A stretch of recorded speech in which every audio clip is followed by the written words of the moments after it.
પોરબંદર તાલુકાના ભલગામની સીમમાં આવેલી સરકારી ખરાબાની પડતર જમીનમાંથી કોઈપણ જાતની પરમિટ વગર જેસીબી, ટ્રેક્ટર તથા લોડર વડે સોફ્ટ મોરરની ચોરી કરતા વાહનો જૂનાગઢમાં વર્ષોથી પડદા માટે જાણીતું એક જ સ્થળ જ્યાં તમને જોવા મળશે પડદાની વિશાળ રેન્જ સાથે નવા ફર્નિચર અને સોફા ઇન્ટેરિયર ડિઝાઇન મુજબ બનાવવા માટે એક મુલાકાત અવશ્ય લ્યો.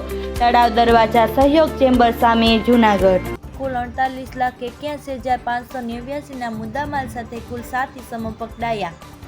જૂનાગઢ જિલ્લા પોલીસ તથા ખાણ ખનીજ વિભાગ જૂનાગઢ દ્વારા બાતમીવાળી જગ્યા પર ભલગામ સીમની વિસ્તારમાં N21.4113-223 અને E70.84-89-887 વાળી જગ્યાએ તપાસ કરતા એક જેસીબી મશીન નંબર GJ06DH0313 ને સોફ્ટ મોરર ખનીજનું ખોદકામ કરતું જોવા મળી આવતા જે જેસીબીના ડ્રાઈવર સાથે આધાર પુરાવા માંગતા નહીં હોવાનું જાણવા મળતા તેના વિરુદ્ધ રેગ્યુલેશન એન્ડ ડેવલપમેન્ટ આધારે માઇન્સ એન્ડ મિનરલ એક્ટ હેઠળ કાર્યવાહી હાથ ધરવામાં આવી.